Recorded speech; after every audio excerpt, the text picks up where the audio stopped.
Telugu digital media network లో political కేటగిరీలో number 1 కేవలం 72 గంటల్లో 1,50,00,000 వ్యూస్ పైగా పాపులర్ టీవీ నెట్వర్క్. తెలంగాణలో ఒక చర్చ జరుగుతుంది ఏంటంటే మాజీ సీఎం కేసీఆర్ ఢిల్లీ వెళ్ళి బీజేపీతో పొత్తు పెట్టుకునే అవకాశం ఉందని ఒక చర్చ. ఒకవేళ అదే జరిగితే ఎట్లా ఉండే అవకాశం ఉందండి? అంటే కాంగ్రెస్ పార్టీని ఇరుకున పెట్టే ప్రయత్నం చేసే అవకాశం ఉందంటారా? ఈయన కేసీఆర్ ఇంతకుముందు సోనియా గాంధీ గారి దగ్గరికి వెళ్ళి కాళ్ళముకి దండం పెట్టి వచ్చినోడే, మనకు తెలిసింది అది. అంటే తెలంగాణ ఇచ్చిన దేవత అని చెప్పి పొగినోడే, అసెంబ్లీలో కూడా చెప్పినోడే. ఆ తర్వాత రాహుల్ గాంధీ ఎవరైనా అడిగినోడే ఈయన. అంటే రాజకీయ అవసరాలకి నాలుగు మడత పెట్టి తిప్పడంలో ఈయన మహాముదుడు అండి. దీంట్లో ఇప్పుడు బీజేపీ కూడా వీళ్ళని ఎట్లా అమ్ముతుంది? ఇప్పుడు అసెంబ్లీలో సినిమాలు ఇది అయిపోయింది.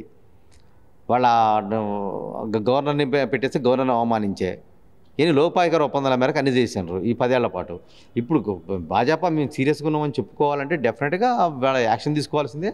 సరే, కూతురు రక్షించుకోవడం కోసం ఏం చేస్తారంటే తను వెళ్ళిపోయి ఏం చేస్తారు, కూతురు రక్షించుకోవడం వెళ్ళిపోయి ఇక యథావిధిగా పోయి అక్కడ కాళ్ళ ముక్కుతాడో కాళ్ళ మీద పడతాడో ఏదో బతిలాడుకోవడం సెటిల్ చేసుకుని వస్తాడు. క్లియర్ తెలుస్తుండే మనకి.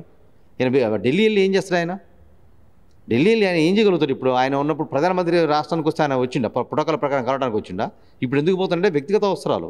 తన కూతురికి సిబిఐ నోటీసులు ఇస్తుందనో, ఈడీ నోటీసులు ఇస్తుందనో, లోపటేస్తుందనో పోయి లాలుచికరమైన పనులు చేస్తున్నాడు ఆయన. డెఫినెట్గా అదే దానికి సంబంధించినటువంటి అరెస్ట్ చేయకుండా ఉండడానికి ఏదో కథలు పడుతుంటారు వీళ్ళంతా.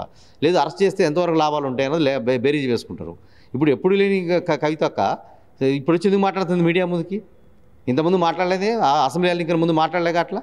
ఆ తర్వాత ఎందుకు దాడి పెంచిందంటే ఒకవైపు నుంచి కవిత మాట్లాడుతూ సింపతి పోగేసుకుంటుంది అన్నట్టు. నేను నిలదీస్తున్నా కాబట్టి, నేను మాట్లాడుతున్నా కాబట్టి అంటది. ఇవాళ 10 ఏళ్ల తర్వాత గుర్తొచ్చిందా జ్యోతిరావు పుప్పులే గారి దగ్గర అసెంబ్లీలో పెట్టాను. మరి 10 ఏళ్ళు నువ్వేం చేసినావు? మహిళా రిజర్వేషన్లో నేను అరెస్ట్నప్పుడు తీసుకొస్తావు తెర మీదికి. ఏంటంటే ఆడకూతురు కదా మనం మాట్లాడితే బాగుంటుందని మనం చూస్తున్నాం. ఒకప్పుడు ఇంటికి రెంట్ కట్టుకొని ఆ ఇంటి అద్దెల్లో ఉన్నటువంటి ఆవిడ ఇవాళ 20 లక్షల వాచ్ పెట్టుకుంటుంది, ఫామ్ హౌస్లకు ఉంటుంది, విదేశాల్లో లిక్కర్ ఇది చేస్తుంటుంది, లిక్కర్ లాబీలు ఇరుక్కుంటుంది. ఎక్కడ తెలంగాణ మహిళలు అసలు లిక్కర్ వ్యాపారం చేస్తారా అండి? లిక్కర్ వ్యాపారం చేయడం వేరు. మళ్ళీ ఏమైనా టెండర్లు ఉంటే పాపం వాళ్ళ అన్నలో తమ్ముళ్ళు భర్తలో చేస్తారు. ఏం ఏకంగా లిక్కర్ స్కామ్లో ఇరుక్కొని ఉండే సిగ్గు అనిపించట్లే? ఏమంటే ఏదనంటే మాకు అధికారం ఉంది కదా అని మొన్న దాకా రంకెలు వేసారు. ఏంది కరెక్టేనా అది?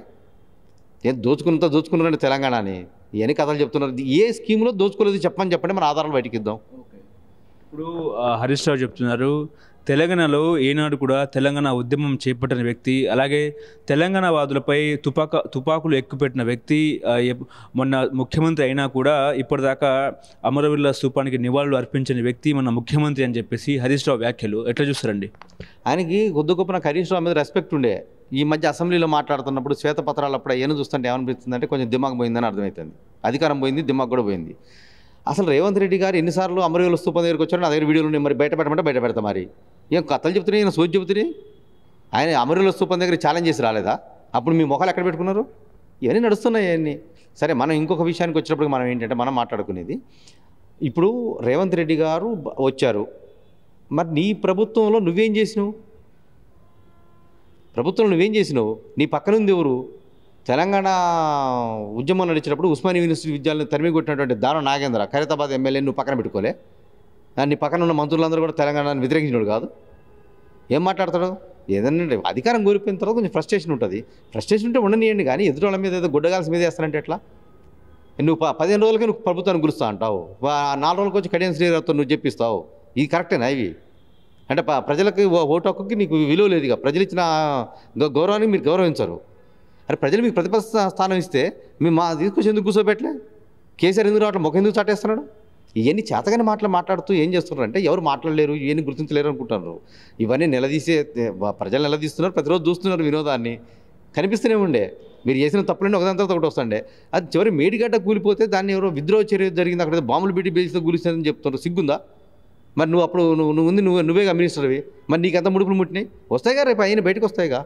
తర్వాత ఇప్పుడు ఏదైతే సిబిఐకి ఎందుకు ఇవ్వట్లేదంటే వ్యూహాత్మకంగా ఒక శ్వేతపత్రం రిలీజ్ చేసింది అసెంబ్లీలో రాష్ట్ర ప్రభుత్వం. దాని ప్రకారంగా సిబిఐని ఫిక్స్ చేశారు. ఎందుకంటే లిక్కర్ స్కామ్లో రెడ్ హ్యాండెడ్ దొరికినటువంటి ఇష్యూని దృష్టిలో పెట్టుకుంటే అక్కడ సిసోడియాని తీసుకెళ్ళిపోయి ఉప ముఖ్యమంత్రిని జైల్లో పెట్టగలిగింది, కవితని జైల్లో పెట్టడంలే. ఏమన్నా చూపిస్తుంటుంది, బయటకు వచ్చి షో చేస్తుంటుంది. ఏది నా మొబైల్స్ 12 వాడినా 10 వాడినా అని. ఎవరైనా మన ఆడకూతురు 10-12 మొబైల్స్ వాడతారా? స్కామ్లు ఇన్వాల్వ్ అయ్యారు కాబట్టి చేస్తున్నారు. ఇంకో మన వీడియోలు ఇచ్చాక డైరెక్ట్గా ఆ హోటల్కి వెళ్ళేటప్పుడు ఎట్లా వెళ్ళింది, హోటల్ నుంచి బయటకు వచ్చినప్పుడు ఎట్లా వస్తుంది, సూట్ కేసుతో పోతుంది, బయటికి ఎట్లా వస్తుంది, ఇవన్నీ మనకు కనిపిస్తూనే ఉంది కదా.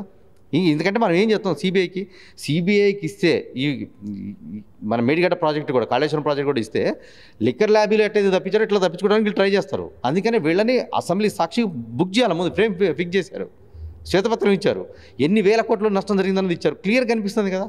బస్సులు వేసి రమ్మంటే ఎందుకు రాలే? ఇంకోటి అనకూడదు కానీ కేసీఆర్ లాంటి ఒక స్థితిప్రజ్ఞుడు అనేది కూడా పెద్ద మాటలు ఆయన దృష్టిలో. ఒక దిగజారిన మాట్లాడతాడు ఏంటి ఆయన? ఏం బిగడానికి పోయింది అంటాడు ఒక ముఖ్యమంత్రి పట్టుకొని. మరి నువ్వేం బిగడానికి ఉన్న ఈ 10 ఏళ్ల నుంచి జర్నలిస్ట్ని జైల్లో పెడతావు నువ్వు? నీకేమైనా ముఖం ఉందా? జర్నలిస్ట్ని పట్టుకొని నువ్వు బయట మాట్లాడతావు కదా.